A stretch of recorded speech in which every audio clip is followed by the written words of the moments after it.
नमस्कार, मैं हूं संजय शर्मा। आप देख रहे हैं 4 PM न्यूज नेटवर्क। आपने विक्रम और बेताल की कहानी सुनी होगी। कभी विक्रम के सिर पर बेताल, कभी पेड़ पर बेताल। पिंड ही नहीं छूट रहा एक दूसरे का, दोनों एक दूसरे से लिपटे पड़े हैं, गुत्थम गुत्था हो रहे हैं। ऐसे ही हाल संघ का और भाजपा का हो गया है, या मैं कहूं मोदी और भागवत का हो गया है। कोई किसी से पिंड छुड़ाने का मन नहीं बना रहा, दोनों गुत्थम गुत्था है। संजय जोशी का अटैची तैयार है। इस बार जन्मदिन था संजय जोशी का, बहुत बड़ी संख्या में भीड़ जुटी। अभय दुबे जी के संग शो करता हूं। आज मैंने अभय दुबे जी के संग संघ के और मोदी के गुणा भाग के रिश्तों के बारे में बात करी। और बात करिए कि आखिर खेल क्या है, आखिर रणनीति क्या है, क्यों इतना भाजपा का राष्ट्रीय अध्यक्ष खिंचता जा रहा है।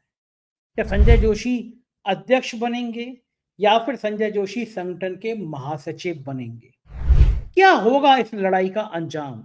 और इस बीच में जो उत्तर प्रदेश में घट रहा है, उसने मोहन भागवत समेत मोदी और शाह की गुजरात लॉबी के पसीने छुड़ा दिए। अखिलेश यादव को गोली मार दी जाएगी। अखिलेश यादव की जवान काटने वाले को 5 करोड़ मिलेंगे। जिसने कहा गोली मार दी जाएगी वो क्षत्रिय समुदाय से ताल्लुक रखते हैं, और मुझे बताया गया जिसने कहा जवान काट के ले आओ वो 5 करोड़ रुपए मिलेंगे, वो ब्राह्मण समुदाय से ताल्लुक रखते हैं। अखिलेश यादव अमर उजाला के एक कार्यक्रम में बोल रहे थे, कल वहां पे खड़े होकर भाजपा के नेता ने हंगामा काट दिया, वो एक ब्राह्मण जाति से ताल्लुक रखते हैं। और अखिलेश यादव भी इस बात का मैसेज दे रहे हैं कि जब करणी सेना का विवाद हुआ, रामजी लाल सुमन ने कहा वो दलित समुदाय से आते हैं, और उसके जवाब में जब इस तरह क्षत्रिय इकट्ठे हुए, हाथों में तलवार लहराते हुए, बंदूक लहराते हुए, उससे एक जातीय विद्वेष उत्तर प्रदेश में पैदा होता जा रहा है।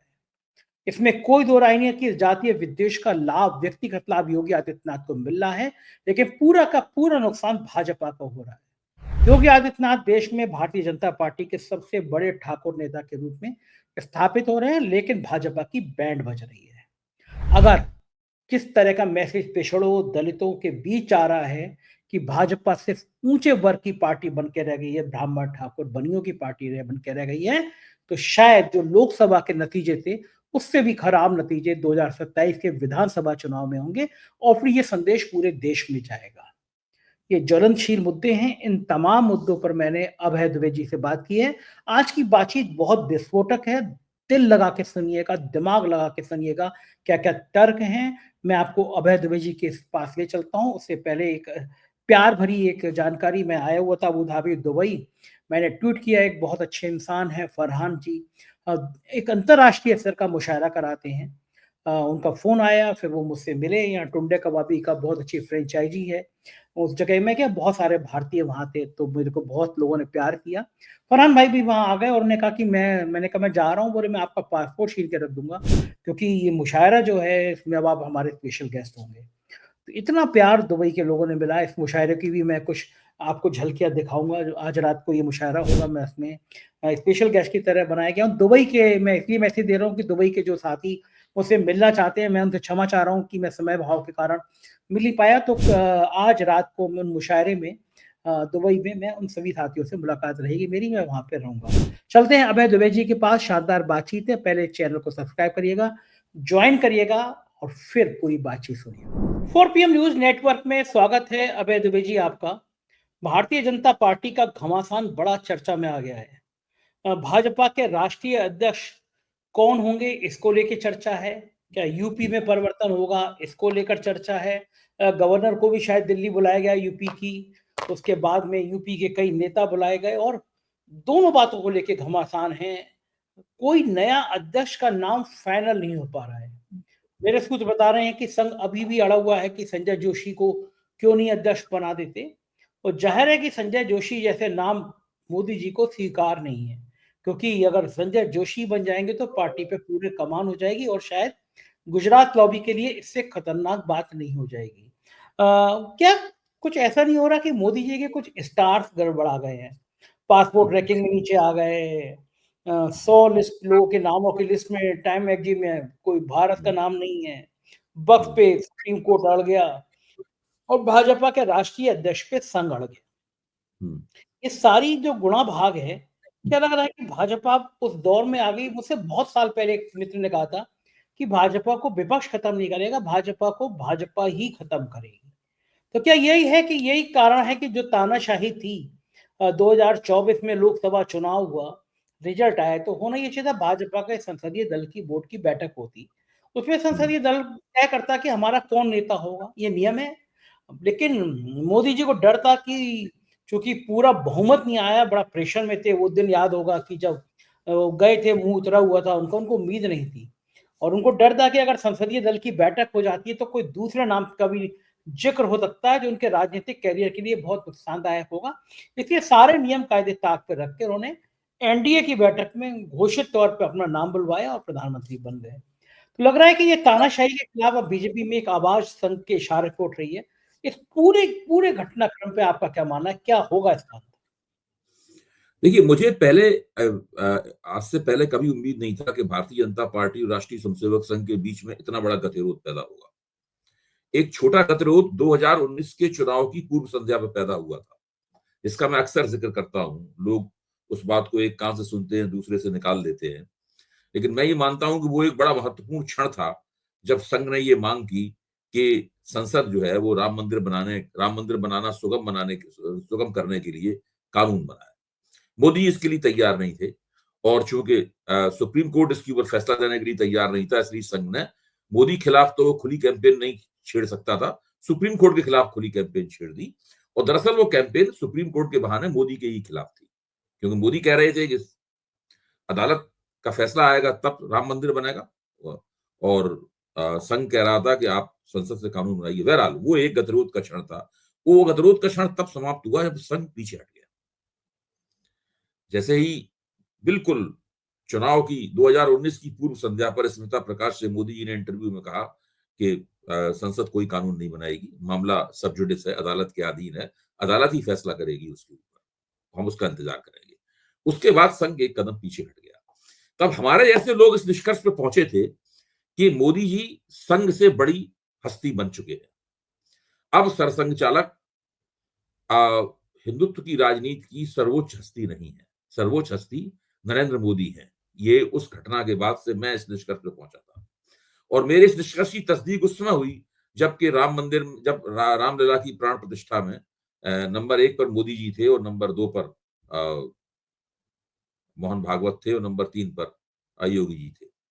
तो उस वक्त मुझे लग गया कि अब ये बिल्कुल ये हायरार्की जो है वो बन गई है पूरी तरीके से। लेकिन तभी देश की जनता ने, वोटरों ने इस परिस्थिति में हस्तक्षेप किया, एक ऐसा हस्तक्षेप जो कि जिसकी किसी को, लोगों को उम्मीद नहीं थी कभी।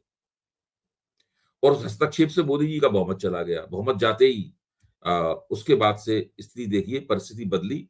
नंबर 1 पर संघ आ गया, नंबर 2 पे मोदी जी चले गए। और आज जो गतिरोध है, ये गतिरोध इसी बदली हुई परिस्थिति का परिणाम है। इस वक्त स्थिति यह है कि दोनों में रस्साकशी हो रही है। रस्साकशी में संघ मजबूत है, तगड़ा है, लेकिन मोदी जी भी अभी तक उन्होंने हार नहीं मानी है और वो लगातार मोहन भागवत की आंखों में घूर रहे हैं और मोहन भागवत उनकी आंखों में घूर रहे हैं। कौन पहले पलक झपकाएगा ये तय हो रहा है। अंग्रेजी में कहते नहीं कि हु विल ब्लिंक फर्स्ट है। तो वो ये स्थिति चल रही है। मोहन भागवत का मानना यह है कि किसी ऐसे व्यक्ति को अध्यक्ष न बनाया जाए जिससे मोदी जी की प्रतिष्ठा उसके अध्यक्ष बनते ही सवालिया निशान में घिर जाए और मान लिया जाए कि मोदी जी का पराभव निकट है। अच्छा, इसलिए मुझे लगता है कि संजय जोशी को एक बड़ा महत्वपूर्ण पद दिया जा सकता है, एक बहुत अत्यंत महत्वपूर्ण पद दिया जा सकता है, लेकिन शायद उनको अध्यक्ष पद के लिए न रखा जाए कि उससे तो जिसको आपने प्रधानमंत्री बनाया है उसकी ही प्रतिष्ठा तुरंत खत्म हो जाएगी। हम सब लोग जानते हैं क्यों, इसको दोहराने की जरूरत नहीं है। तो संजय जोशी की भाजपा के संगठन में पुनर्स्थापना तो होगी, लेकिन अध्यक्ष पद पे होगी? मेरे ख्याल से अध्यक्ष पद पे नहीं होगी। इसके बावजूद भी अभी तक दोनों के बीच में ऐसा कोई नाम नहीं आ पाया है जिसपे दोनों की सहमति हो और दोनों को ही लगे कि वो जिस मकसद से अध्यक्ष बनाना चाहते हैं वो मकसद उसके बनने से पूरा हो रहा है। ना मोदी जी को लग रहा है वैसा और ना मोहन भागवत को लग रहा है ऐसा। असली दिक्कत ये है कि संघ अगर अपना मन का अध्यक्ष बना देगा तो उसके बाद में मोदी जी की प्रधानमंत्री के तौर पर जो अथॉरिटी है, इसका पहले से ही क्षय हो चुका है। आप आप मोदी जी के प्रशंसकों से बात कीजिए कभी, सामान्य प्रशंसकों से, वो नहीं जो मीडिया में बैठे हुए हैं, जो अपार्टमेंट्स में रहते हैं वगैरह वगैरह, इस तरह के तमाम प्रशंसक। तो लोग कहेंगे मोदी जी आजकल खामोशी खींचे हुए हैं। बहुत बहुत दिन बाद कोई वो भाषण देते हैं, सभी हिसार में भाषण दिया था उन्होंने बहुत दिन बाद, बहुत बहुत दिन बाद कुछ बोलते हैं, तो उनका मोदी जी खामोशी खींचे हुए हैं। उसकी वजह ये है कि मोदी जी दरअसल पहले वाले मोदी नहीं है। अब इस बात को बार बार कहना पड़ता है, लेकिन ये मजबूरी है, इसको कहना भी चाहिए बार बार, क्योंकि मोदी जी का क्लेम यही है कि उनके रुतबे में कोई फर्क नहीं पड़ा है। उनके जो चाटुकार बुद्धिजीवी हैं, वो बार बार अखबार में लिखते हैं कि ये मोदी जी का वैसे ही मोदी जी की अथॉरिटी पहले जैसी चल रही है। ये सारी प्रक्रियाएं चल रही हैं और ये बड़ा ऐतिहासिक किस्म का गतिरोध है, ऐतिहासिक किस्म की रस्साकशी है, जो कि भारतीय जनता पार्टी और संघ के बीच में हो रही है। इस रस्साकशी का जो परिणाम निकलेगा, उससे फिर से वो हायरार्की एक बार तय होगी, पदानुक्रम, वो ऊंच नीच एक बार तय होगा कि संघ का हाथ ऊंचा है या भाजपा का हाथ ऊंचा है। ये ऐसा आपने कहा ना कि किसी ने कहा था कि भाजपा को भाजपा ही समाप्त करेगी, तो समाप्त तो इस देश के वोटर ही करेंगे। मतलब भाजपा कोई पार्टी तो समाप्त नहीं होती है, मतलब उसकी सत्ता की बात हो रही है, मतलब है। तो समाप्त तो इस देश के वोटर ही करेंगे और इस परिस्थिति को लाने में भी वोटरों का ही प्रमुख योगदान है, क्योंकि अगर वोटरों ने मोदी जी की बात मान ली होती और उन्हें 350 सीटें दी होती, तो इस वक्त मोहन भागवत जी अपने आराम से नागपुर में या झंडेवालान में बैठे हुए अपने संघ के कामकाज को देख रहे होते, वो मोदी जी के साथ में रस्साकशी न कर रहे होते, ये स्थिति होती। तो अब ये बड़ा ताज्जुब है कि लंबा बहुत खिंच गया। आपका क्या अनुमान है संजय जी, ये कब तक किसी तरह चलेगा? क्योंकि इसको तो अब खत्म होना ही चाहिए। हाँ, ठीक बात है। नड्डा जी सोच रहे होंगे, ऐसा लगता है कि हम कब तक बने रहेंगे अध्यक्ष। बिल्कुल सही बात। मुझे ये लगता है कि संघ के सामने भी एक मनोवैज्ञानिक दबाव ये है कि जो मोदी ने संघ को दे दिया, वो संघ को भी तो दिया किसी ने नहीं। संघ के 5 स्टार ऑफिसेज बन गए। देख ही रहे हैं आप, दिल्ली में जो उनका 7 मंजिला या 8 मंजिला जो भवन बन गया, वो एक आलीशान बन गया। पहली बार कारपोरेट की जगत के बड़े-बड़े लोग संघ के मुख्यालय पहुंच गए। मोहन भागवत खुद जेट प्लस प्लस सिक्योरिटी में चलने लगे। निरे बंदूक, कहाँ संघ के प्रमुख जो थे, मैंने अपनी आंखों से देखा है किसी भी कार्यकर्ता की सामान्य सी गाड़ी में बैठ के चल दिया करते थे। कुछ लोग तो बताते हैं कि रज्जू भैया से पहले के दौर में लोग मोटरसाइकिल में बैठ के भी संघ प्रमुख चल दिया करते थे। किसी एक साधारण व्यापारी के यहाँ साधारण तरीके से भोजन करते थे, तो दिखाते थे कि जो हमारा जिला प्रचारक है वैसे ही संघ प्रमुख है, कोई अंतर नहीं है दोनों में।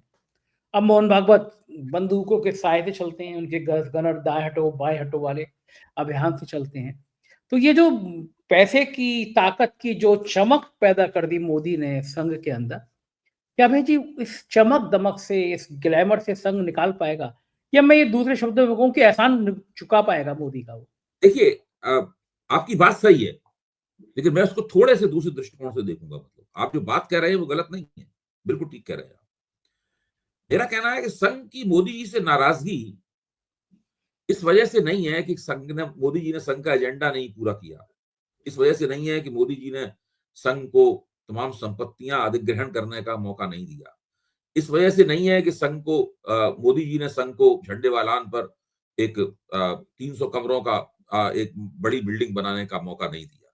ये सारी इन बातों के लिहाज से तो मोदी जी से संघ खुशी है। भाई जितना भी संघ का विचारधारात्मक एजेंडा था, मोदी जी एक-एक करके उसको पूरा कर रहे हैं। हाँ, पूरा कर रहे हैं। इसमें कोई शक की बात नहीं।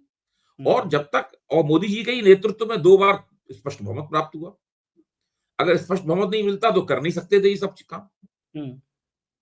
तो ये बात नहीं है। मतलब मेरा कहना है कि कोई भी अटल बिहारी वाजपेयी कभी वो काम नहीं कर पाए जो मोदी जी ने संघ के लिए किया है। अच्छा, मोदी जी, जहां तक विचारों का सवाल है, मोदी जी और संघ के विचारों में कोई फर्क नहीं है।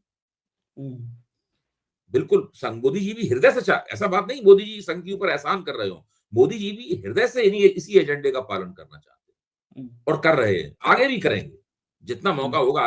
और कोई एजेंडा उन्हें आता ही नहीं है। यही उनके लिए एकमात्र एजेंडा। ये एजेंडा उनके भी हृदय से निकला है, जिस तरह मोहन भागवत के हृदय से निकला है। ये वो एजेंडा है जो पिछले 100 वर्ष में और उससे भी पहले से जो हिंदुत्व वाली राजनीति चल रही है सावरकर के जमाने से, ये एजेंडा उस राजनीति की देन है।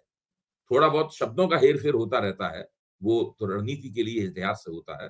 वरना इस एजेंडे में और मोदी जी के एजेंडे में, भागवत के एजेंडे में कोई फर्क नहीं है।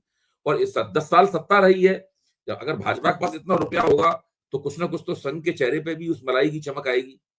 यही वो बात तो है। आएगी आएगी, ज़ाहिर है। जब आप अच्छा भोजन करेंगे, उम्दा किसी हाई प्रोटीन फूड खाएँगे, लगातार रबड़ी, दूध, मलाई पे ही गुज़र-बसर आपकी होगी, तो चेहरे पे चमक तो आएगी ही आएगी। ये बात दूसरी है कि उससे आपकी हृदय की धमनियाँ भी फँस जाती हैं और आपको फिर स्टंट लगवाने पड़ते हैं, वो एक अलग बात है मतलब लेकिन चेहरे पे चमक तो आएगी, तो इस वक़्त संघ के चेहरे पे भी चमक है। दोनों के बीच का जो संबंध है, वो संबंध इस तरह का संबंध है कि मान लीजिए एक पूंजीपति अपने सबसे बड़े और सबसे अच्छे विश्वसनीय योग्य लड़के को अपना उत्तराधिकारी बनाता है और वो लड़का बिज़नेस को बहुत आगे भी बढ़ाता है। दूसरे चरण में पहुँचा देता है, तीसरे चरण में पहुँचा देता है लड़का बिज़नेस को। लेकिन फिर भी बाप संतुष्ट नहीं है उससे, क्योंकि बाप की बात नहीं मानता। ठीक बात वो बोली। बाप की बात नहीं मानता और वो साथ में ये भी दिखाता है बाप को कि तुमको आता नहीं था बिज़नेस चलाना सही और अब बात। तुम बीच में बोलना बंद कर दो। अब तुम केवल फिगर हेड हो, नाम मात्र के मुखिया हो मतलब। अब दरअसल हम हैं, हम हमारे अलावा और कुछ कोई नहीं है। तो ये जो जिच है मतलब अच्छा। दूसरे संघ की निगाह में एक विचारधारा के मुद्दों को आगे बढ़ाने की एक संस्कृति होनी चाहिए। विचारधारात्मक वो देश की जनता को एक खास तरह की आइडियोलॉजी का इंजेक्शन देना चाहते हैं।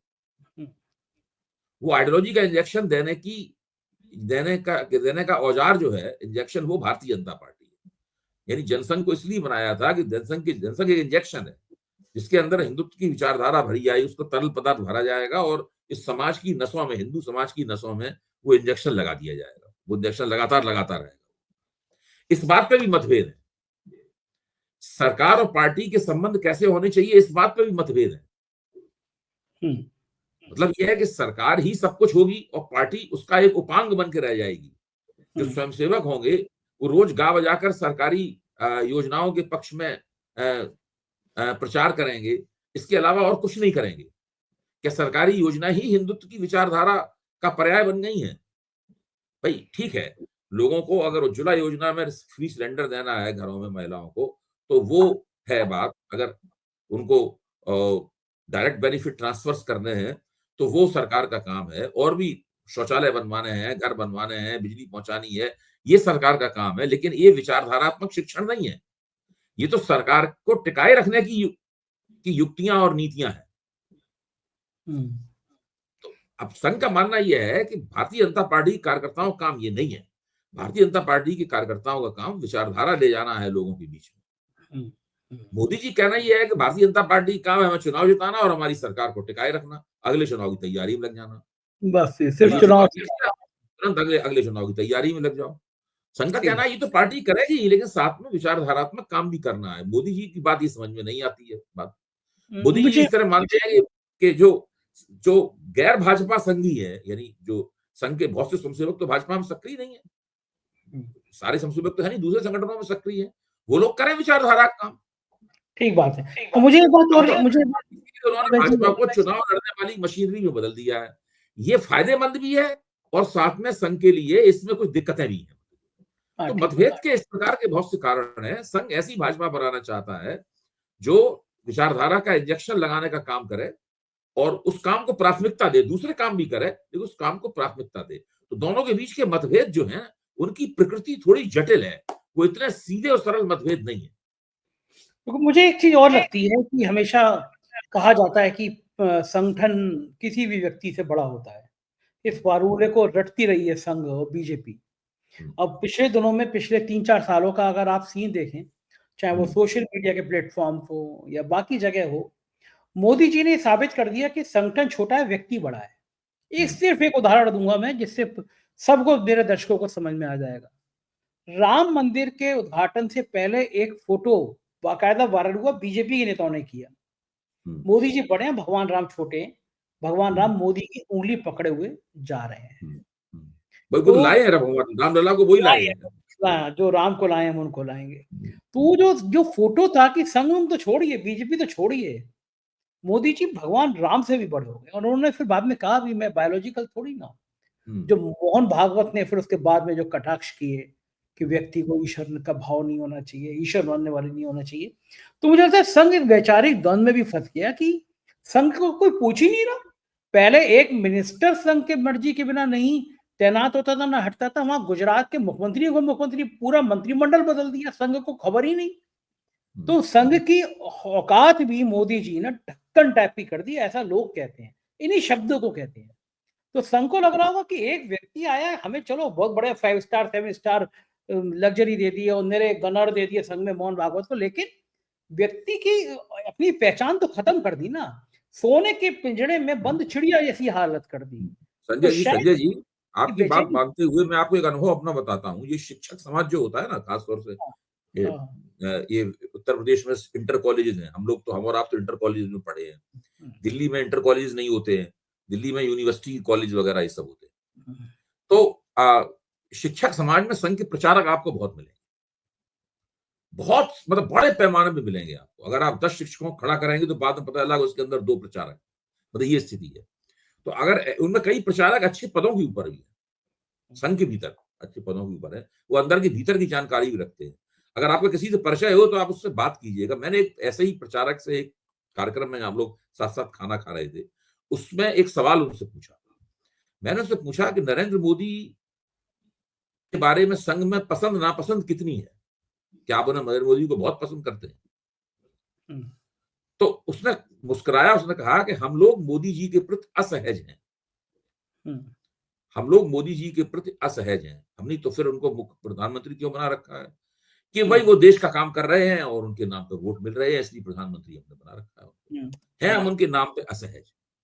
तो ये रिश्ता दोनों का जो है, संघ और मोदी का, मतलब है वो एक सहज स्वाभाविक रिश्ता नहीं है।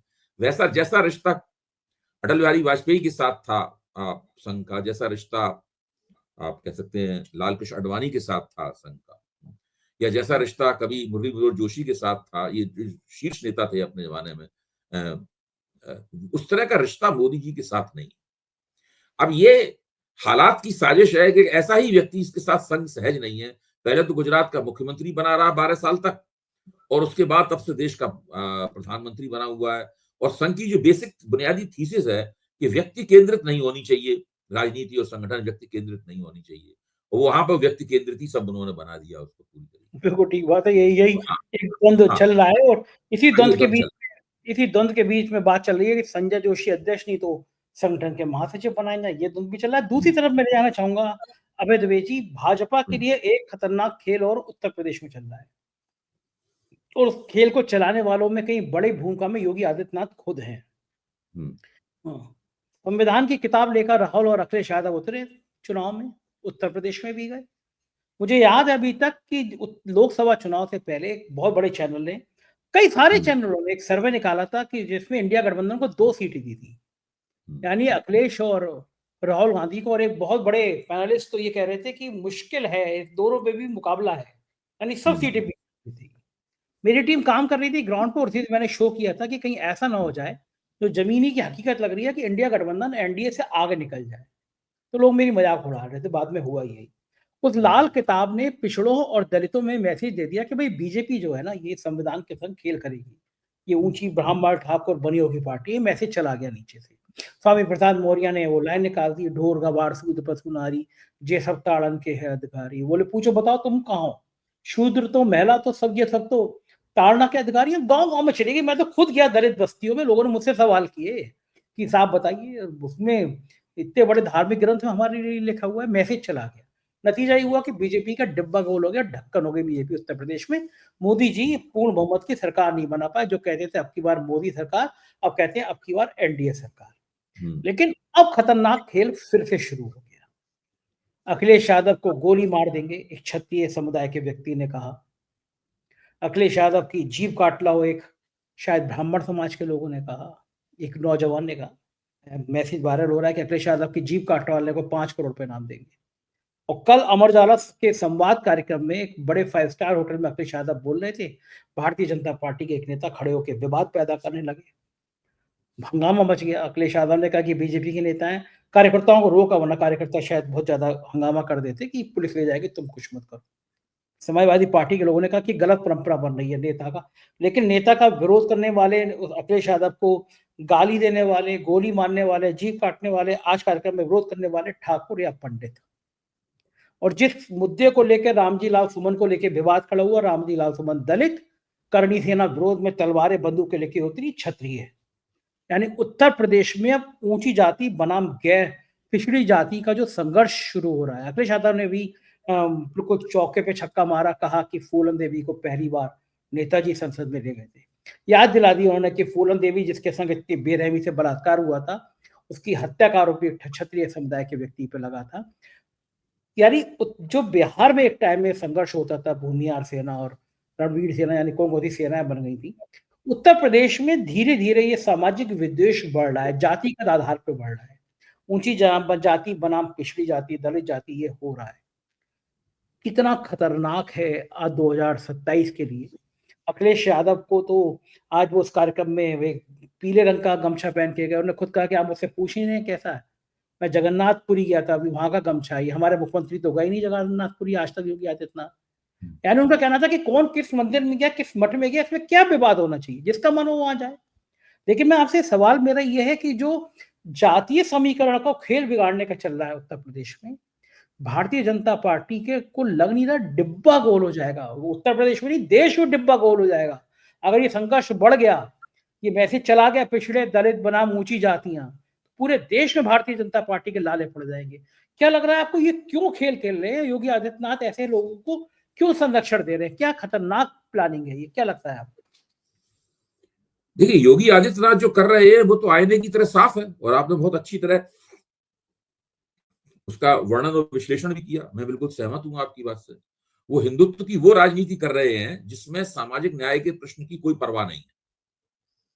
उन्हें इससे कोई मतलब नहीं है कि दलित नाराज होते हैं तो हो जाएं, ओबीसी अगर नाराज होते हैं तो हो जाएं, इससे उनको कोई फर्क नहीं पड़ता। उनका वो सीधे सीधे लगातार हथौड़ा, हिंदुत्व का हथौड़ा बजा रहे हैं अपनी तरफ से।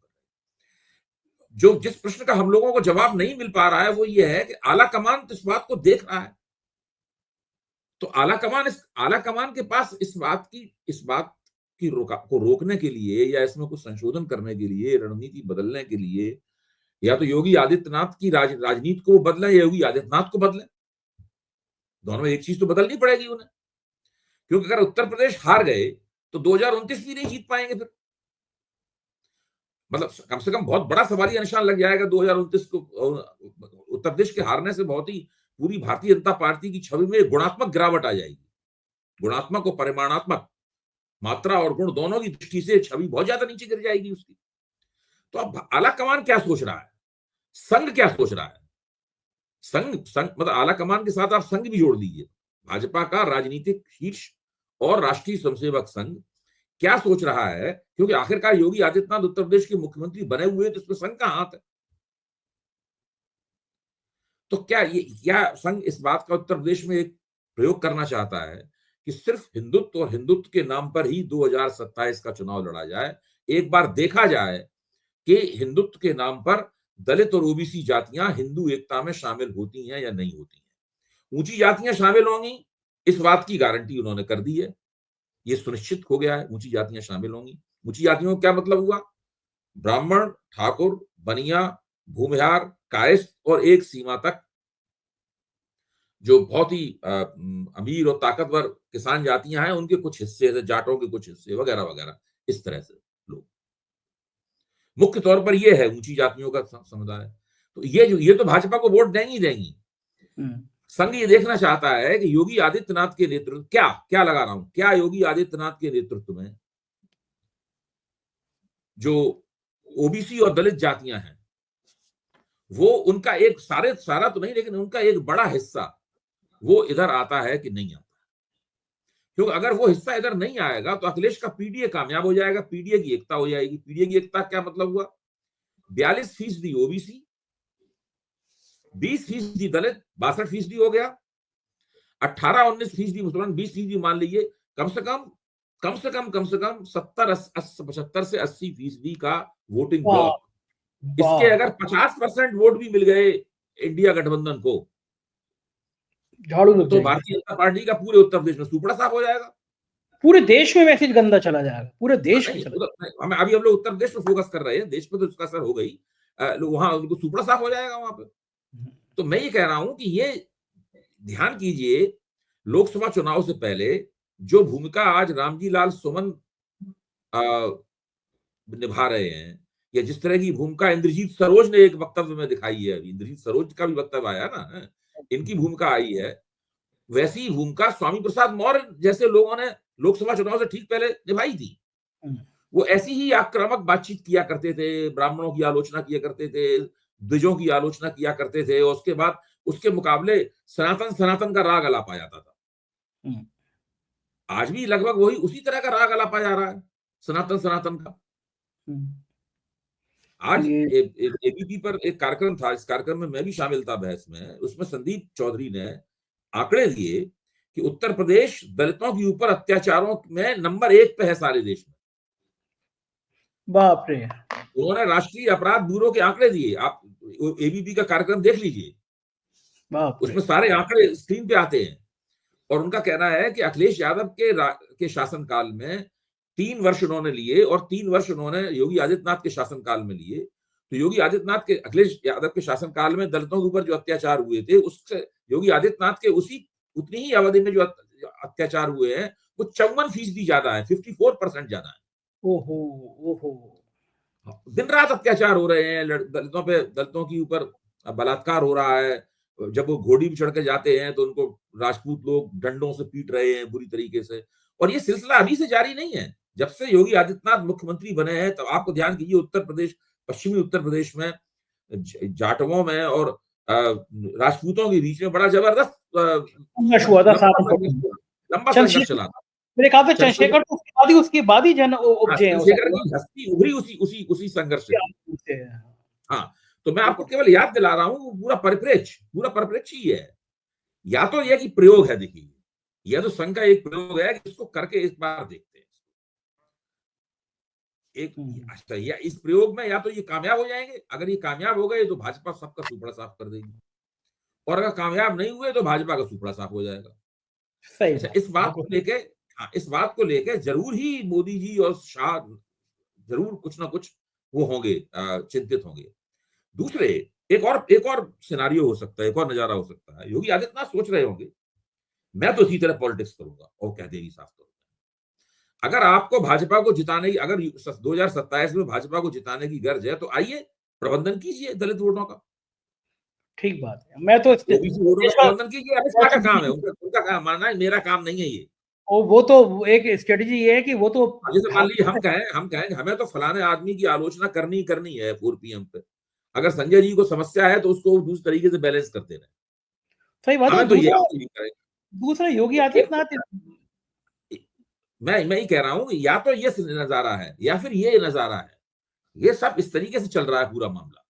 बिल्कुल ठीक बात है। और योगी आदित्यनाथ का एक गेम तो पूरा हो ही रहा है कि वो बीजेपी के अंदर सबसे बड़े ठाकुर नेता के रूप में स्थापित हो रहे हैं। मतलब राजनाथ सिंह की उम्र हो गई, शांत रहते हैं, अब बीजेपी में उनके मुकाबले का कोई ठाकुर नेता भी नहीं बच रहा।